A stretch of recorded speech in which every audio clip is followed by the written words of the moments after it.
When she pulled up with our daughter, I felt like the Lord wanted me to talk to her. And I said, we're having a conversation with people about faith. She said, okay.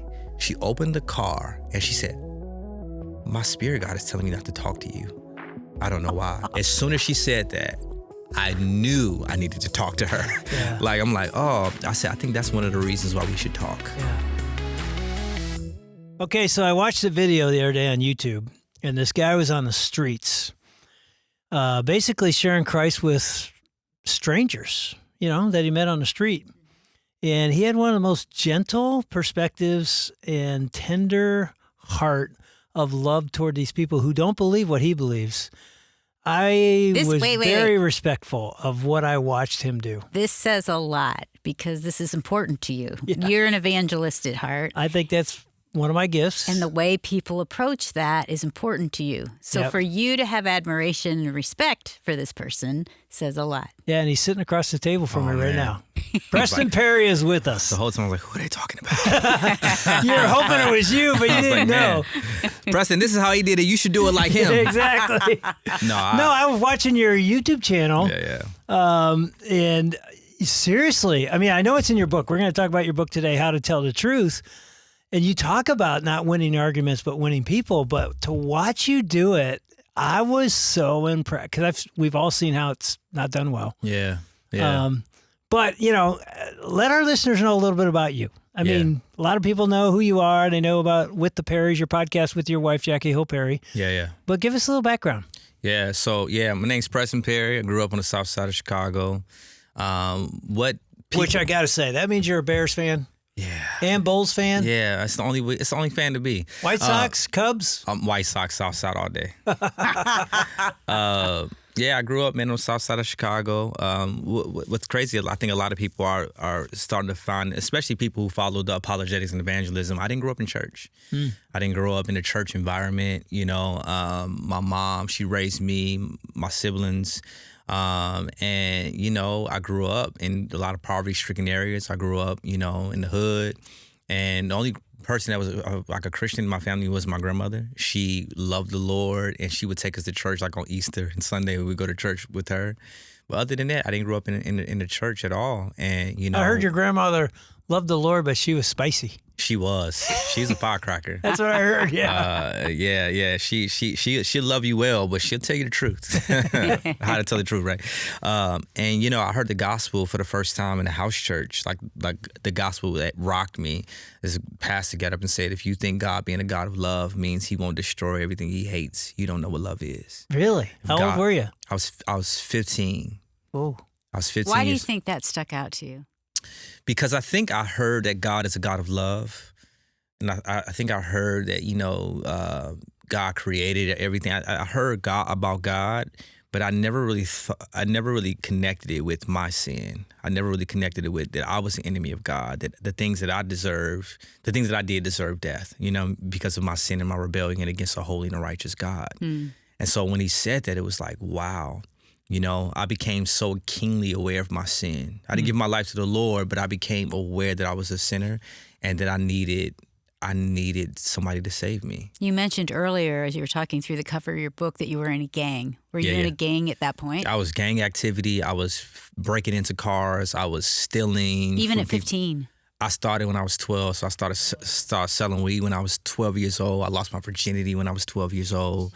I did a lot of things, breaking into houses. I got kicked out of school multiple times, went to alternative school 3 times. I got kicked out of 3 high schools. And so I was just really just a problem kid. Looking back on that kid, how did that kid come about? What happened in your life to create that rebellion? You didn't know anything about God. So where were your parents if your grandmother was raising you? Yeah, so my mom was raising me, but my grandmother, she used to just let us stay at her house for summer. So I had 15 boy cousins. And so we would just stay at my grandmother's house every summer, and she lived in this community called Roseland, far south in Chicago, and we would just stay there.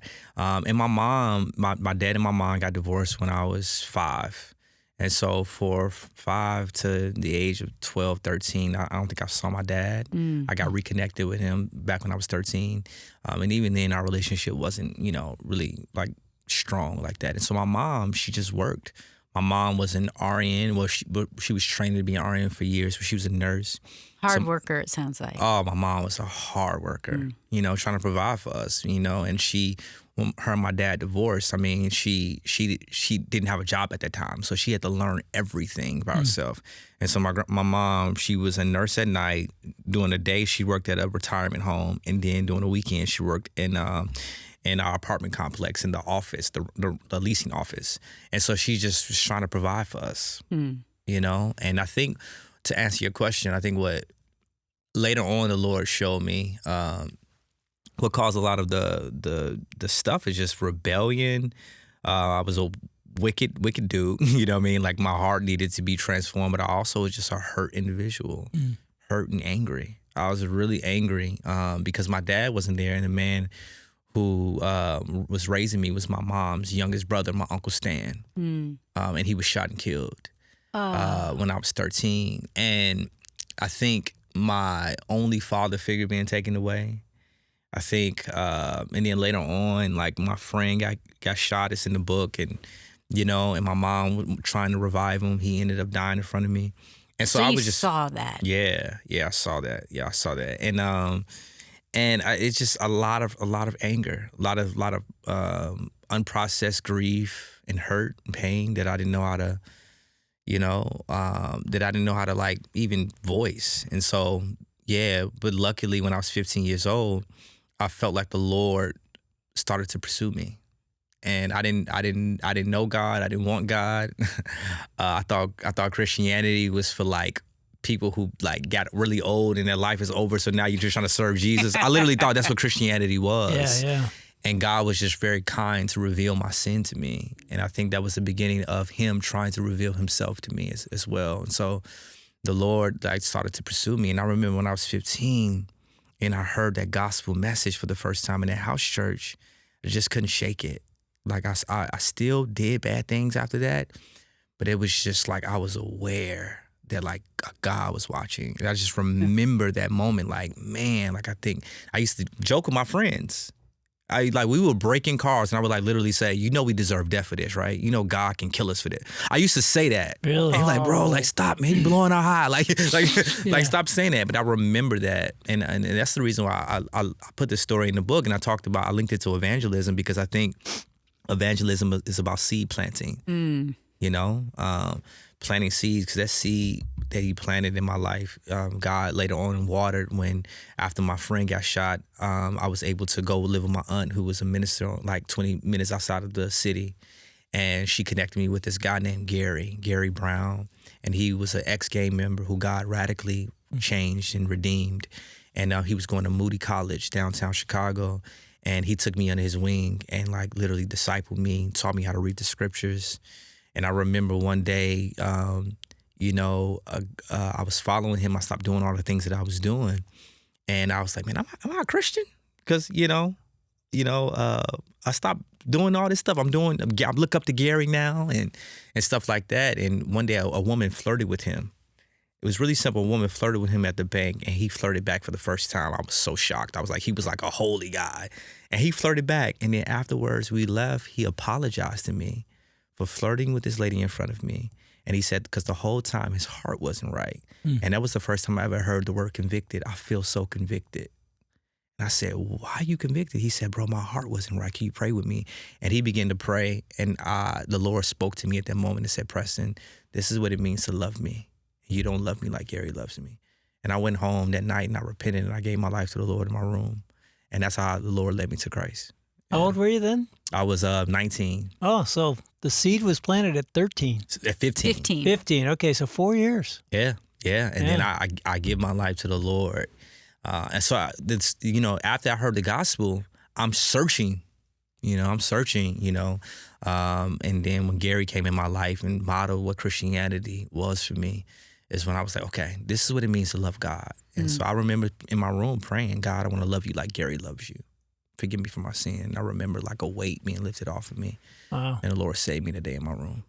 Talk about discipleship. Yeah. Yeah, I mean, Gary in your life. I mean, talk about the passion of what you wrote about. This is your life, right? Yeah, Apologetics, evangelism. Explain that. Yeah, man. So like Gary, like I said, Gary, he came into my life when I was 18 years old, discipled me, and he was just an evangelist. And so, when the first time I met Gary, he said, "You want to go play basketball with me?" And I go, "Okay, where are we going?" He said, "To Washington Park. If you know anything about Washington Park, that's a rough neighborhood." I said, Are you from there? He said, "No, I'm not from there, but, I know a lot of guys over there." And afterwards, we played basketball with the guys, and he just started to share his testimony, and he just started praying for the guys on the court. And Out loud? Yeah, he literally said, "Hey guys, can I talk to you guys for a minute?" And these are like hardened dudes, and I'm sitting there thinking like, this dude is crazy. I was like, in my mind, I was like, okay, he's crazy.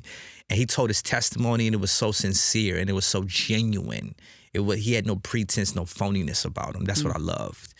And he just started sharing his testimony, and he was like, "It's a lot of stuff going out there, and then they just started asking him questions about, are you a Christian, yada, yada, yada. So they were listening. They were listening. They were locked in. Was he a good ball player?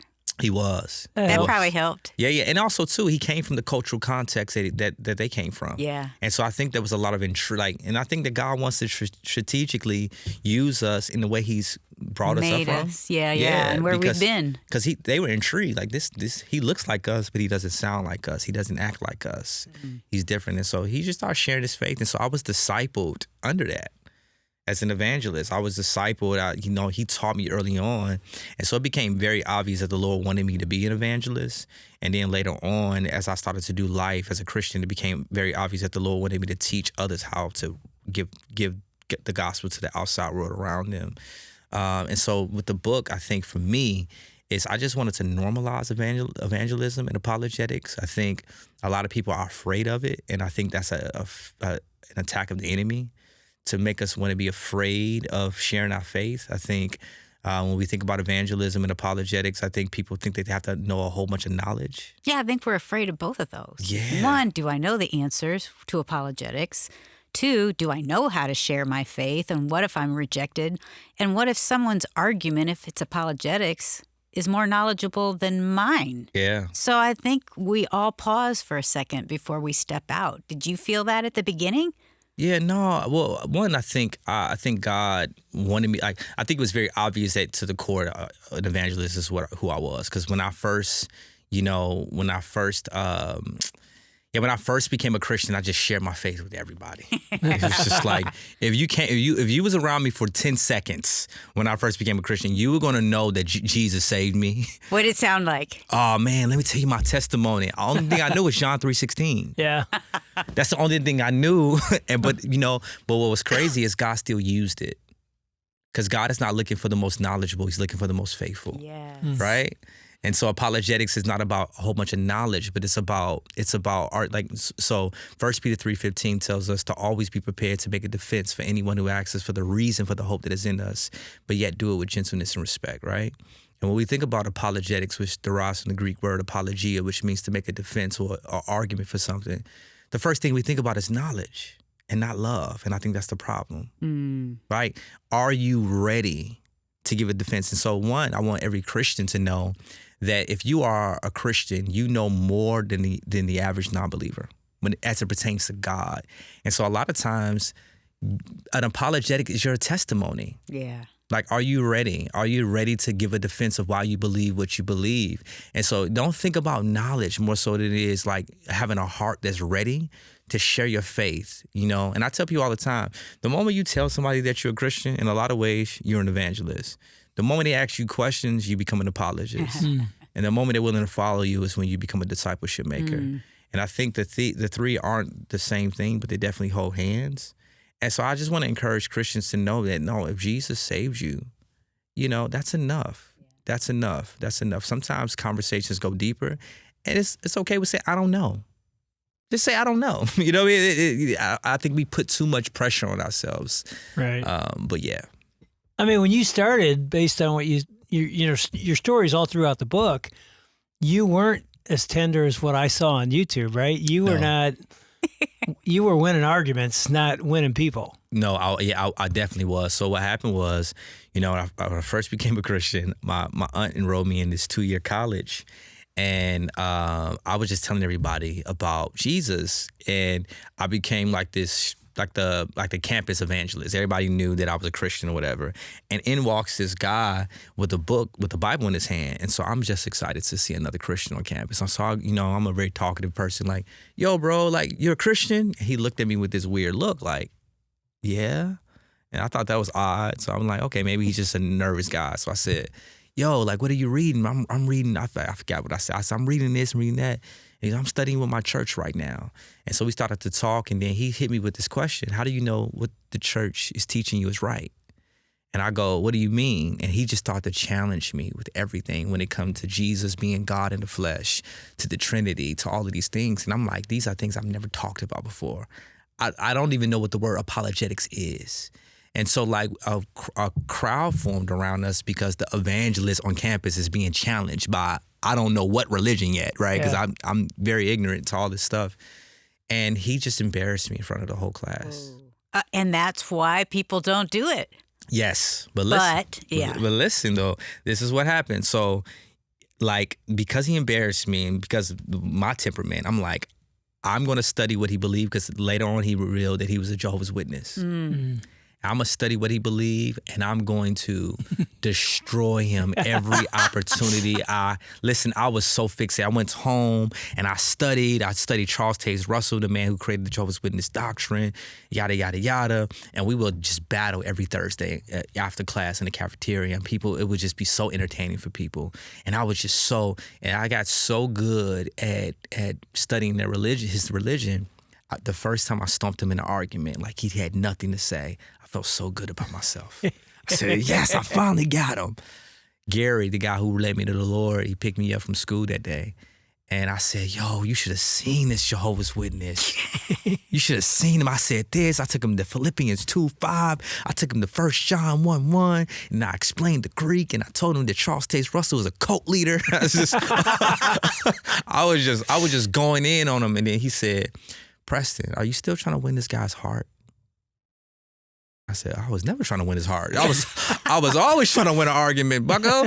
I was always trying to win an argument. And then he goes, no, that's not what we do it for, Preston. He said, what's his last name? I said, I don't know his last name. And he said, you've been talking to this guy for all this time, you don't know his last name? And that just showed me that apologetics is more about winning someone's heart than winning an argument. And it's shaped the way I've done apologetics and evangelism ever since then. So always asking myself and reminding myself, Preston, what are you doing this for? Are you doing this to look knowledgeable? Are you doing this to look smart?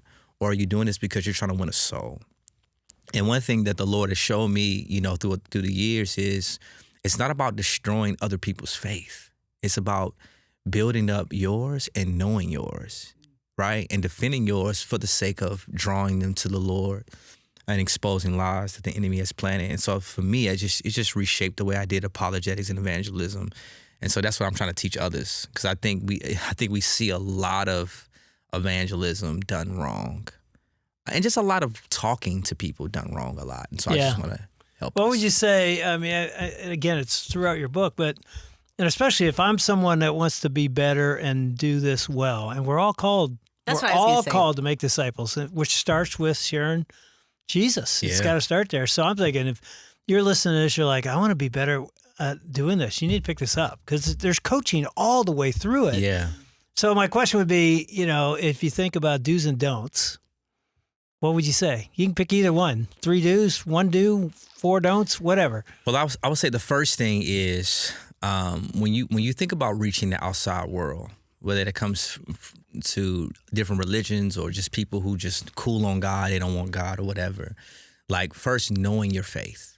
Because I think a lot of times when we think about reaching other people, we want to learn worldviews, right, before we know our faith. And I think that, we start to find identity in knowledge and information. And I think that's the biggest mistake that we can make. When you find your identity in the information you know and not the God that you know, you'll start to treat people like projects and not image bearers. That's big. So finding your identity in God first, and knowing Him, knowing your Bible, right? And so now you have a framework to engage with the outside world. I remember we did a series decades ago, called So What's the Difference? And it was a series. We're going to take 3 or 4 or 5, I don't remember, weeks and say, what's the difference between world religions and Christianity? Mm-hmm. And so as we were preparing the series, we thought, what's week 1 going to be? Should we compare Christianity to Mormonism? Should we compare it to Jehovah's Witnesses? And we said, no, week 1 should be, what do we believe? Yeah. And we spent the whole sermon, this is what we believe about God, salvation, the whole thing. And I'll never forget. And then week 2 is like, hey, let's review. Remember what we said? Here's Christianity. Okay, now let's show you the differences. People came up for weeks and came up for every week and said, thank you so much. I didn't know what we believed. Yeah. They literally were so appreciative of the first week. Yeah. Because it reminded us, like, I wasn't even sure what I believe what Scripture teaches. Yeah. So you got to start there, right? Yeah, That's what you're saying? Absolutely. That's exactly what I'm saying. Because I think that if you ask the average Christian in the church, it's like, can you explain the key foundational essentials? You don't have to know the Bible front and back. You don't have to be a seminary graduate. But you should know that Jesus is God, and you should be able to point to John 1. In the beginning was the Word, and the Word was with God, and the Word was God. He was in the beginning with God. Through Him all things were made, and without Him nothing was made that was made. And so Jesus is not just a man, but He's God in the flesh, right? He's Emmanuel. He's God with us, because every religion acknowledged that Jesus existed, but they deny His deity, right? So the Jehovah's Witnesses believe that He's Michael the Archangel. The Muslims believe that He's just a prophet. The Mormons believe that He's Lucifer's brother, believe it or not, right? But the scriptures tell us, no, that He's the eternal God. He's the second member of the triune Godhead. He's God in the flesh. He's God. So how can you explain that to a different religion? Like, right. How can you, that's just a fundamental teaching of the Christian faith. Every religion in the world has found something to work for to please God. Christianity is the only one that says the God who finished the work found me, right? And so how can we explain to another religion they were saved by grace through faith? And it's not of our works. The Jehovah's Witnesses are knocking on so many doors to be accepted. The Mormons, they're trying to go on their 3-year missionary journey to be accepted. The Muslims praying 5 times a day to be accepted. But we know that we're accepted if we just accept a free gift of Jesus, right? And so just imagine how freeing that is to someone in another religion who's working like they were in the Old Testament, right? To be clean, to be accepted, right? So how can you explain that we're saved by grace through faith? These are just fundamental teachings that I think that if Christians learned these fundamental teachings, they would have a framework to engage with other religions. You don't have to know the Bible front and back to explain that we're saved by grace through faith. And so like that's something I think a lot of times we major over minors, and we argue about secondary and tertiary things that don't really matter. But it's like, how can we explain the fundamentals of our faith? And then I think the last thing is just more so than theology. I didn't want this book to be a step 1, step 2 course in theology. I wrote it in story form, in creative story form, because I wanted to teach emotional intelligence. One time I was on YouTube and I saw these guys outside of a Planned Parenthood, saying how abortion is wrong and how God cares about the life, inside the womb, which I agree with. Yep, we do too. I agree with that. I think that life starts with conception, and I think, to be frank, abortion is evil, right? It's sin, But I remember watching this lady. She walked up to this evangelist and she said, I was raped. She said, should I still have my baby when I was raped? And he said, was it your baby fault you were raped? And I said, oh my God. It's like, because, in evangelism, what I've learned is every heart has a cry. We just have to ask the right questions to hear it. Every heart has a cry. Every heart has a cry. We just have to ask the right questions to hear it. And she cried out to him. He didn't recognize it as a cry because he was so fixated on the argument. What was her cry? Her cry was, I was raped. So his response could have been, I'm sorry that happened to you. And I think sometimes when we learn a whole bunch of knowledge and information, it makes us theological robots and we stop being human. Right? And so we don't have emotional intelligence.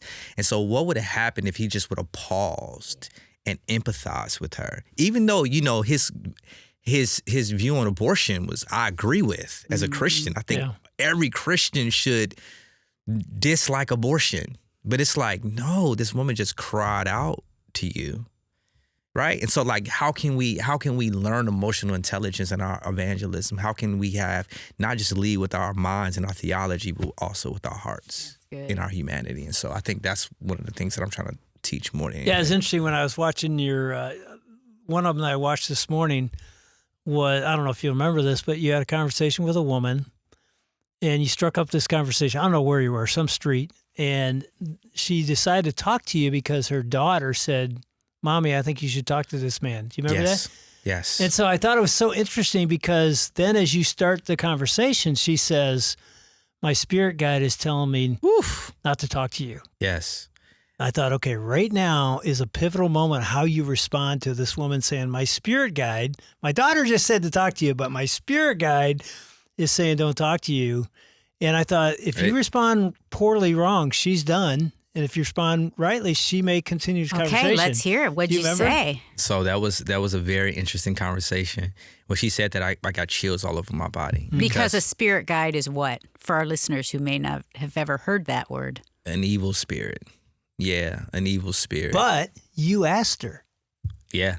What do you mean? I asked her to talk? No, you said, tell me what you mean by that. And then you said, who's your spirit guide? And she said, the universe. The universe. So it was a totally different perspective on her spot. But, yeah. But what I love is two things. You were tender. Mm-hmm. Like, there was a day in my past where I would have been like, spirit guide, are you kidding me? There's no spirit.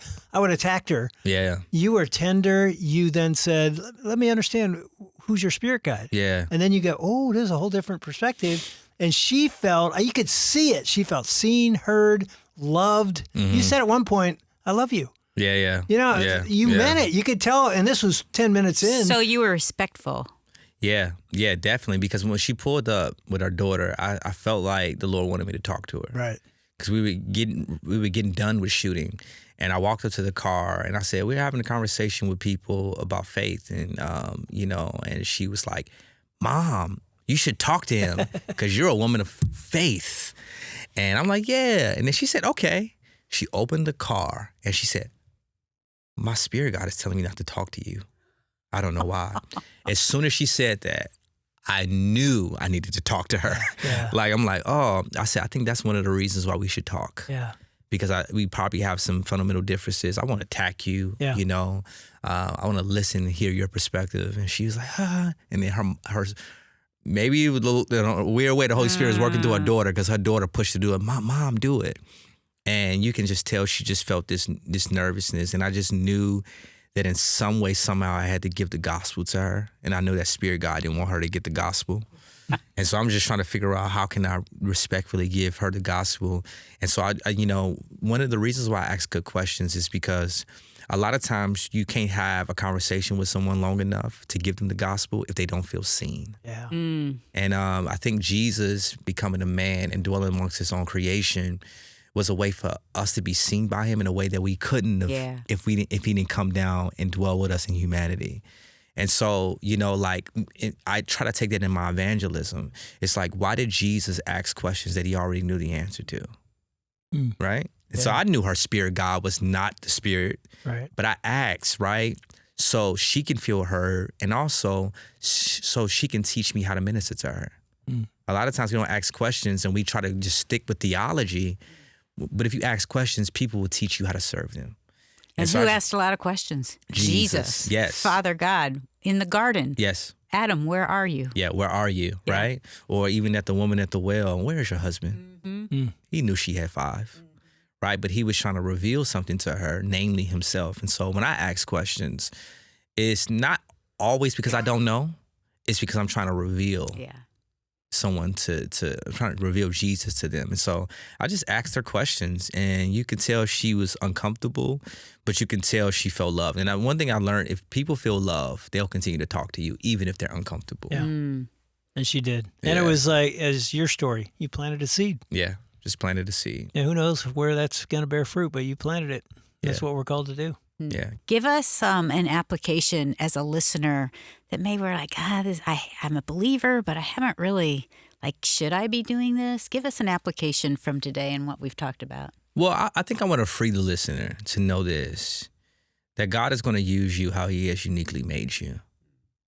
I think when we think about evangelism, we think about if you don't walk up to a stranger and share the gospel with them, you're not useful. And I don't think that's necessarily right. When we think about boldness, I think when we think about evangelism, we think about boldness. But boldness is not doing what men are afraid to do. Boldness is about obedience. It's about doing what God told you to do, right? I remember one time me and Jackie, we were in the airport leaving Virginia. We were leaving her brother's in the Navy, and he just did like a retirement ceremony or whatever. So we leaving Virginia, and I see 2 Jehovah's Witnesses in the airport. And so you know me. I'm about to go talk to these guys. But my wife, who's an introvert, she was like, okay, I'm about to go get something to eat. Peace. And she's like, I'm not going to go over there and talk to no Jehovah's Witnesses. And after I got done talking to the Jehovah's Witnesses, had a really good conversation with them. I leave and I go to the restaurant where Jackie was at, and she has her head bowed praying with the waitress. And I said, wow, what happened here when my introverted wife gets into a prayer? And she just said simply, the waitress said, who are you ordering food for? She was like, I'm ordering food for my husband. Where's your husband? Well, he's right there talking to 2 Jehovah's Witnesses. And the lady ended up saying, I used to be a Jehovah's Witness. What? And they excommunicated me. And I've been done with religion ever since. So notice how my wife shared the gospel with her, right? And they ended up praying with one another. So notice how she didn't pursue a conversation, but she didn't avoid one when God laid one on her lap. And I think that's what making disciples is. I think that to think that we're all going to be used in the exact same way is not realistic. Yeah. If God wants to use us all in the exact same way, he would have created us all the same. So Jackie is not somebody who's going to go out there and fish, but she knows how to prepare it. That's good. You know what I'm saying? Yeah. And so I'm often the fisher. I'm reeling them in. And Jackie, she's not built like that. But when they come to her, she's ready. And I think evangelism and making disciples is not about, doing it how you see somebody else doing it. It's about being ready. If you're a Christian, God is going to present those opportunities, whether that's with family members, co-workers, friends, or even strangers. I think it's about being obedient. I think it's about being ready. And also being you. And being you. Thanks for watching. If you enjoyed that interview, you don't want to miss any. We upload these every Saturday. You need to subscribe and you won't miss a single one. So subscribe now and we'll see you next week.